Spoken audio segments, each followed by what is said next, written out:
The vast expanse of space stretched endlessly outside the viewport of the Terran Alliance scout ship. Meridian's Hope. Commander Nathan Reed stood before the crystalline display, his weathered hands clasped behind his back as he watched distant stars shimmer like diamonds against the cosmic void. The ship hummed with quiet efficiency, its biomechanical systems pulsing with an almost organic rhythm as it drifted through the disputed territories beyond the galactic rim. Nathan's reflection stared back at him from the transparent barrier, dark hair, touched with premature gray at the temples.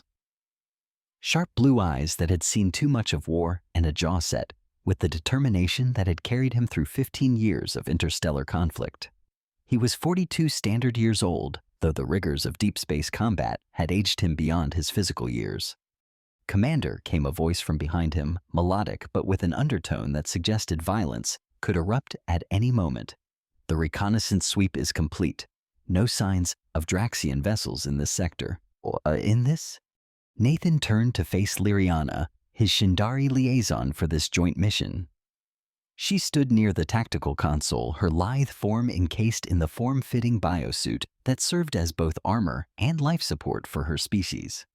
Like all Shindari, she possessed an otherworldly beauty that seemed almost too perfect for human eye skin, that shifted in color from pale lavender to deep violet, depending on the light eyes like molten silver that never seemed to blink, and hair that moved as if underwater despite the ship's artificial gravity. "Good," Nathan replied, noting how Liriana's elongated ears twitched slightly at his voice. It was a subtle reaction he'd learned to recognize over the past 3 months of their partnership. "Any word from the diplomatic mission on Kithara Prime?" Liriana's expression darkened, her skin taking on deeper purple hues. The negotiations remained stalled. The Draxians continued to insist that the mining rights to the Kepler cluster belonged to them by right of first discovery. Nathan snorted. "First discovery? They found the system after our deep space probes had already mapped it. The Draxians have always been creative with their interpretations of galactic law," Liriana said, moving closer to the viewport. Nathan caught a hint of her scent, something like ozone and wildflowers, distinctly alien, yet somehow familiar. "This partnership between our peoples grows more important with each passing day." The tension between them was palpable, though they maintained the professional facade required by their respective militaries. Nathan had worked with alien species before, but Liriana challenged him in ways he hadn't expected. She was brilliant, fierce in combat, and possessed an elegant ruthlessness that had saved their lives more than once. But there was something else, something that made his pulse quicken whenever she entered a room. "I've been thinking," Liriana said suddenly, her silver eyes meeting his, "about the gap between our species, the misunderstandings." Nathan raised an eyebrow, such as. A playful smile tugged at the corners of her mouth, revealing teeth that were slightly too sharp to be human. "Well, for instance, among the Shindari, we believe that knowing someone's true name creates a bond between souls. It's why we only share our real names with family and true life bonds." Life bonds. Nathan found himself genuinely curious. "Like your marriage customs, but deeper, more permanent."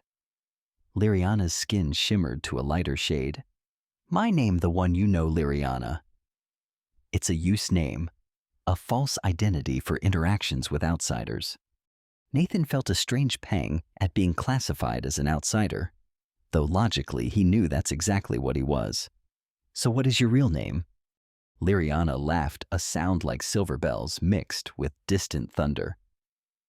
"Oh, Commander, if I told you that according to Shindari tradition, I'd practically be proposing marriage." She moved closer, her eyes gleaming with mischief. "In fact, our old customs say that if someone from another species correctly guesses a Shindari's true name, the Shindari must bind themselves to that person for life." "That seems like a rather dangerous custom," Nathan said, trying to ignore how his heart had begun to race. "Very dangerous," she agreed, tilting her head in a gesture that was purely alien. "But fortunately for me, humans haven't developed the linguistic capabilities to properly pronounce true Shindari names.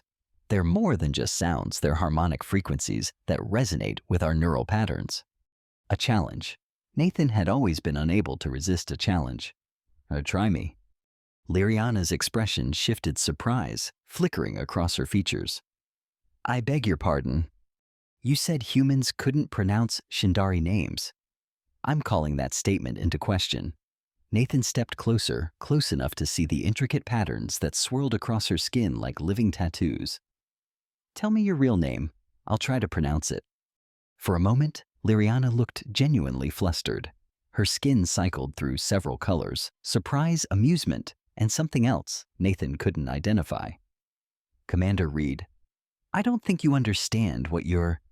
Are you backing down from a challenge? Nathan interrupted, allowing a slight smirk to play across his features.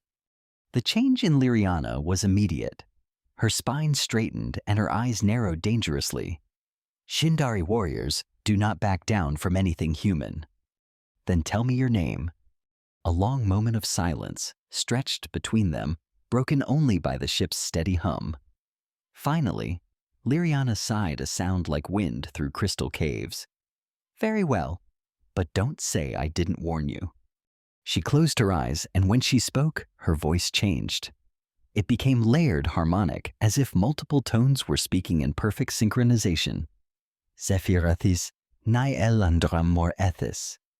The name hung in the air between them, beautiful and impossible. Nathan felt something stir within him as he heard it, a resonance he couldn't explain, as if the syllables awakened something dormant in his neural pathways. Zephirathis nai elandra mor ethis. He repeated his voice unconsciously, adopting the same harmonic qualities that Liriana had used. The effect was immediate and dramatic. Liriana gasped, her eyes flying open as her skin began to glow with an inner light. The patterns on her skin flared brilliantly, and for a moment, Nathan felt a presence in his mind, alien but not unwelcome, like a song he'd always known but never heard. That's impossible, Liriana whispered, staggering backward. You can't. Humans aren't supposed to be able to. Nathan felt the change too. Something had awakened in his mind, a connection he didn't understand, but couldn't deny. He could feel Liriana's emotions, shock, fear, and beneath it all, a wonder that mirrored his own. What just happened? He asked, though part of him already knew. Liriana's hands trembled as she pressed them against her temples. The neural link. It's activated. I can feel your thoughts, your emotions. This only happens when... She trailed off, staring at him with wide eyes. When what? When two people are destined to become life bonds. But you're human. This isn't supposed to be possible. Before Nathan could respond, alarms began blaring throughout the ship. Red lights flashed as the tactical display showed multiple contacts dropping out of hyperspace around them. Draxian vessels, Liriana said automatically, her warrior training overriding her emotional turmoil. 6. No, 8 ships. Battlecruiser class. Nathan rushed to his command station, the strange new connection with Liriana pushed aside by immediate necessity. All hands to battle stations. Evasive maneuvers now. The Meridian's Hope shuddered as it changed course, its engines straining against sudden acceleration. Through their growing mental link, Nathan could feel Liriana's combat instincts aligning with his own, their movements becoming synchronized in a way that defied explanation. They're jamming our communications, Liriana reported. We won't be able to call for reinforcements. Can we outrun them? Not all of them. Their formation is designed to box us in. Liriana's fingers danced over her console with inhuman speed. But I'm detecting something else. Power signatures that don't match standard Draxian technology. Nathan's jaw tightened. Pirates. The Draxians have been hiring mercenary groups to maintain plausible deniability. The ship lurched as the first enemy fire struck their shields. Nathan gripped his command chair, feeling through their link, how Liriana's anger flared at the attack. Commander, she said, her voice cutting through the chaos, I need to tell you something about what just happened between us. Can it wait until after we're not being shot at? No.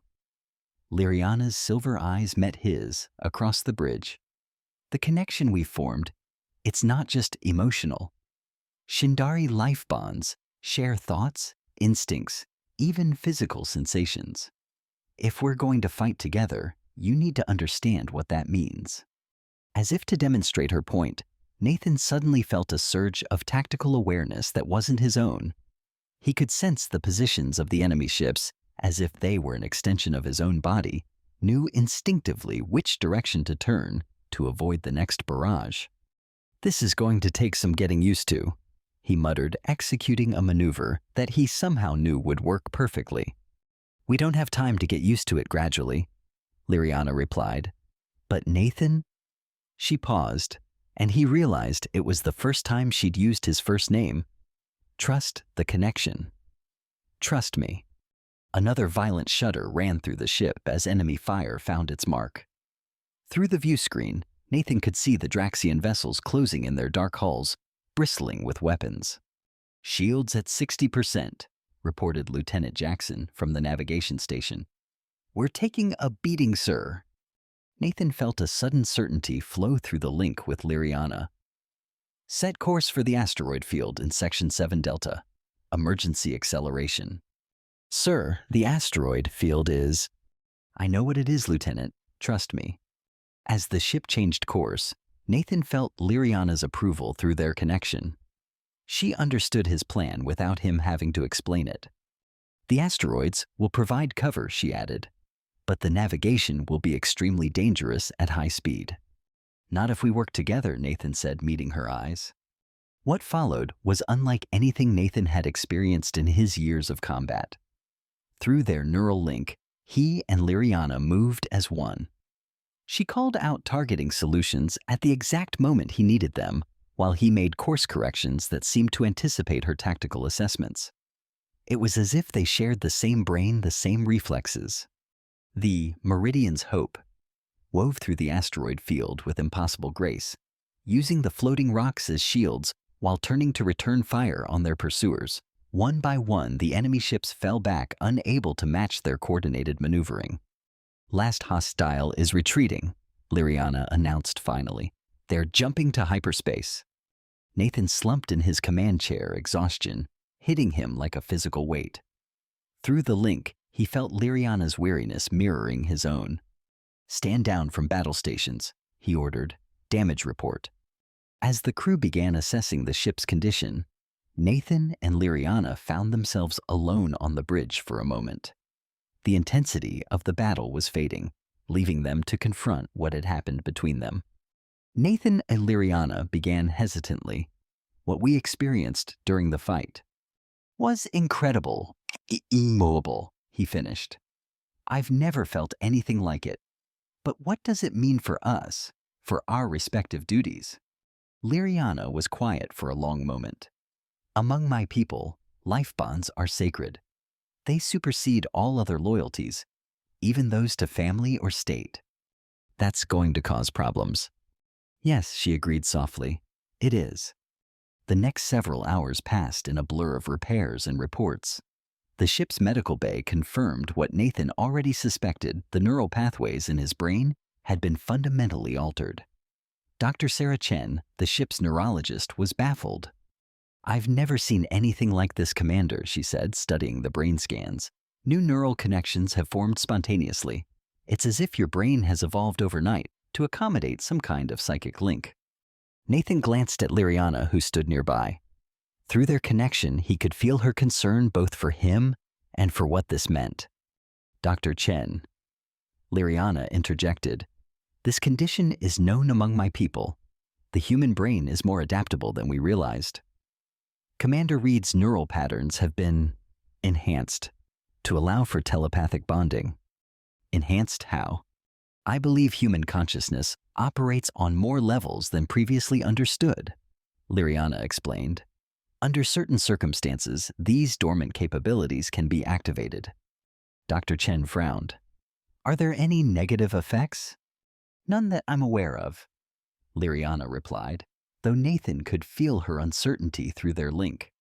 As they left the medical bay, Nathan finally had a chance to speak with Liriana privately. They found themselves in one of the ship's observation lounges, surrounded by the star-filled void. "I need to understand what's happening to us," Nathan said. "This connection we have, is it permanent?" Liriana's skin shifted through several shades before settling on a deep blue. According to Shindari lore, life bonds are eternal. The connection exists, even beyond death. And if one of us doesn't want it, pain flashed across her features, and Nathan felt the echo of it through their link. That has never happened. When two souls are compatible enough to form the bond, they typically desire it. Nathan looked out at the stars, feeling the weight of implication. "Liriana Zephyra, what's your real name supposed to be translated as?" "Song of the silver wind that dances through starlight," she said softly. "It's more poetic in the original harmonic frequencies." "It's beautiful." Nathan turned to face her fully. "Can I call you Zephyra?" Her skin brightened several shades. "Among my people, only life bonds use true names in daily conversation." "Then I guess we need to figure out what this means for us." Before Liriana could respond, the ship's communications system activated. "Commander Reed to the bridge," came Lieutenant Jackson's voice. "Priority message from command." Nathan sighed, the moment broken. "Duty calls." The message from command was what Nathan had expected, but hoped to avoid. "Commander Reed," came the stern voice of Admiral Harrison. "You are to return immediately to Starbase Alpha 7. Both you and your Shindari liaison are requested for debriefing regarding the engagement with Draxian forces."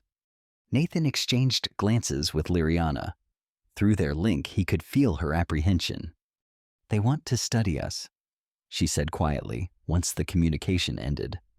"Probably. The strategic implications of human Shindari neural bonding would be enormous." Liriana moved closer, her hand coming to rest on his arm. "There's something else you need to know. Once a life bond is formed, being separated from your bonded partner becomes difficult." "How difficult?" "Physically painful, emotionally devastating. The further apart we are, the worse it becomes."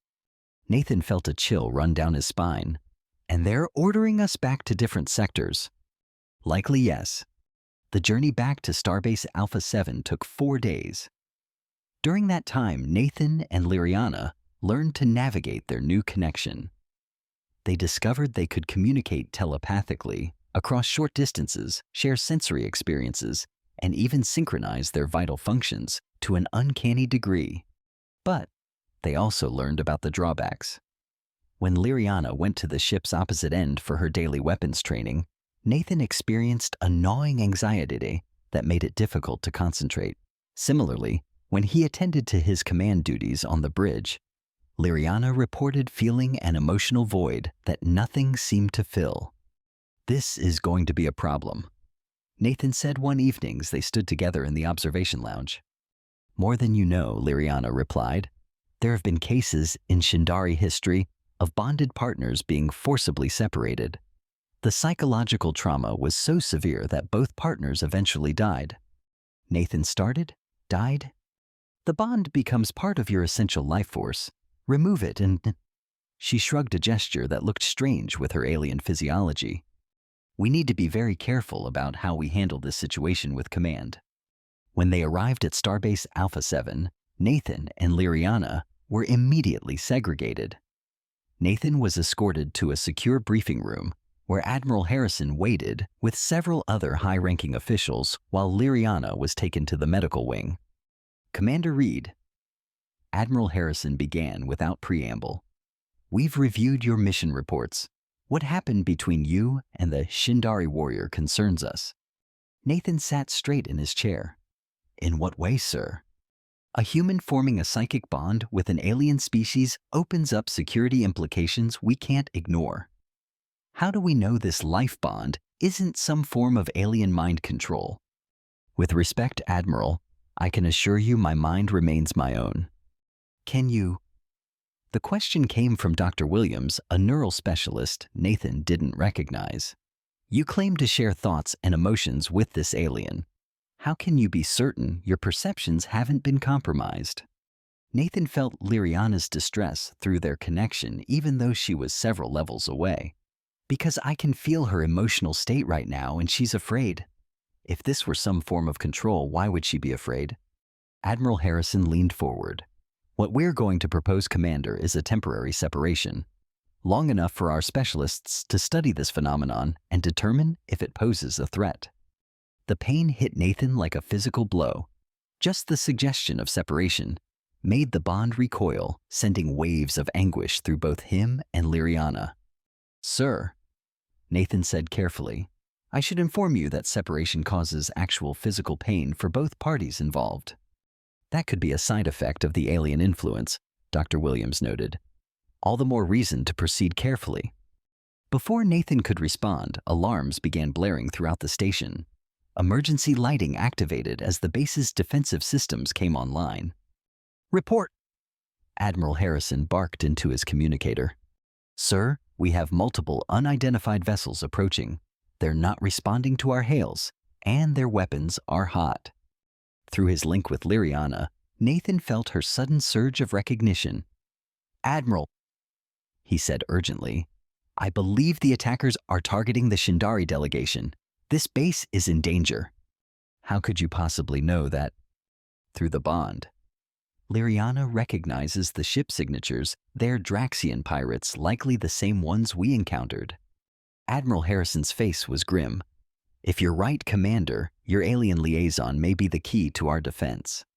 Over the station's communication system came a new voice, harsh guttural speaking in Draxian. Nathan felt understanding flow through his link with Liriana. They're demanding we surrender all Shindari personnel and data regarding human Shindari cooperation. He translated automatically. They're giving us 10 minutes. Admiral Harrison looked startled. You speak Draxian now. Nathan paused, realizing what he'd just done. No, sir. I'm translating through the bond with Liriana. We share knowledge. Fascinating. And terrifying. The Admiral stood. Commander, I'm putting you back in contact with your partner. We need every advantage we can get. Nathan was escorted quickly through the station's corridors. As he drew closer to the medical wing, the oppressive weight of separation began to lift. When he finally saw Liriana, relief flooded through both of them so powerfully, it was almost overwhelming. Nathan, she said, rushing to him. The moment they touched, the bond snapped back to full strength. I know, he said. Understanding passing between them without words. We felt them coming. 18 ships, she confirmed. Heavy raiders well armed. They must have followed us from the engagement. Admiral Harrison, who had accompanied Nathan, stepped forward. Can you two coordinate our defense? Nathan and Liriana exchanged glances. We can try, Nathan said. But full coordination requires trust. What do you mean? The bond works best when we don't fight it, Liriana explained. Complete unity of purpose. Another announcement echoed through the station. 5 minutes remaining. Do it, Admiral Harrison ordered. Whatever you need. Nathan and Liriana moved to the tactical center, their movements already beginning to synchronize. As they accessed the station's defensive systems, Nathan felt their consciousness beginning to merge more completely than ever before. What followed was a battle unlike anything the personnel of Alpha 7 had ever witnessed. Nathan and Liriana functioned as a single entity with two bodies. They coordinated the station's defenses with impossible precision, predicting enemy movements before they happened and responding with perfect timing. The battle raged for nearly an hour. Through their shared awareness, Nathan and Liriana directed weapon systems, deployed defensive screens, and coordinated the movements of defending fighters with an efficiency that bordered on the supernatural. When the last Draxian ship was destroyed or driven off the station was in awed silence. Remarkable, Admiral Harrison said finally. I've never seen anything like it. Nathan and Liriana slumped in their chairs, exhausted but victorious. Through their bond, they shared a moment of perfect understanding. "Admiral," Nathan said slowly, "I believe we've proven that human Shindari cooperation has strategic value." "Indeed." The Admiral paused thoughtfully.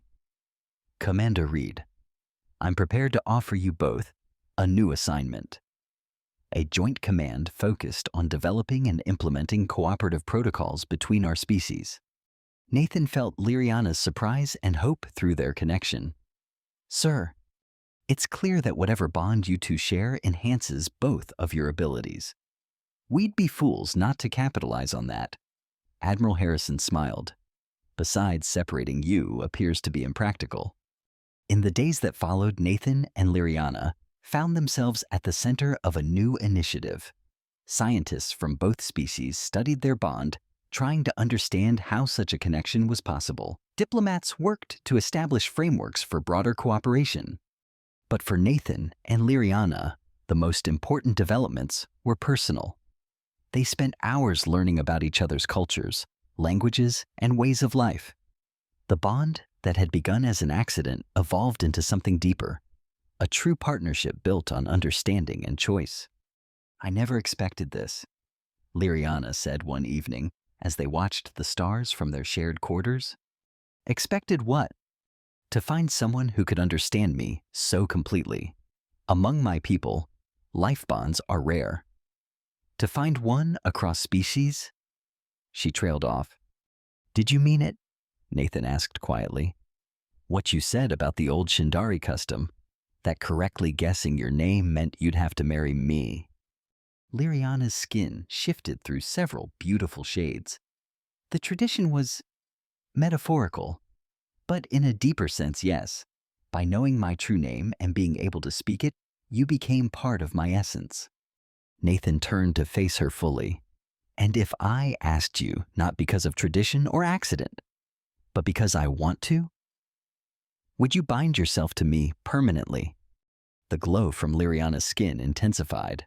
"Are you asking?" "I'm asking." "Then yes," she said softly. "In my culture and yours by choice and by heart, yes." They kissed then, and through their bond, Nathan felt the fullness of Liriana's joy.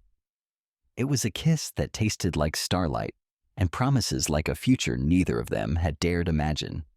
In the months that followed, Nathan and Liriana became the first officially recognized human Shindari life bond pair.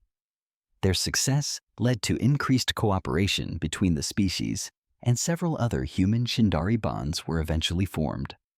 They commanded joint missions, developed new technologies, and helped establish protocols that would govern interspecies relations for generations to come.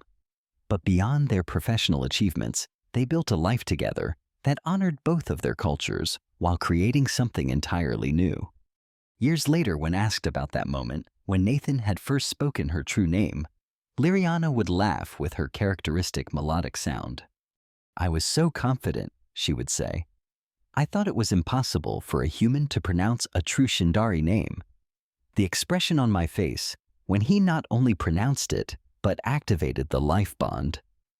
She would pause, skin shimmering with remembered surprise. I had never been so shocked and pleased to be wrong. Nathan would usually add, "I still say she was challenging me on purpose." "Perhaps a little," Liriana would admit, "but I never expected you to accept." Their love story became legend among both species, the human commander who spoke the impossible name and the Shindari warrior who found herself bound to the stars. It proved that connection transcends biology, that understanding can bridge any gap, and that sometimes the most life-changing moments begin with a joke that turns into something real. Their bond remained strong through the years, a living testament to the possibility of unity in diversity. They faced challenges, political, cultural, and personal, but always together, their connection growing deeper with each shared experience. In the end, Nathan and Liriana's story wasn't just about alien contact or interspecies politics. It was about two souls recognizing each other across the vast differences between their worlds and choosing to build a life and a future together. And if asked what advice they would give to other couples facing seemingly impossible odds, they would simply say, Trust the connection. Trust each other, and sometimes take the bet even when you think you can't win.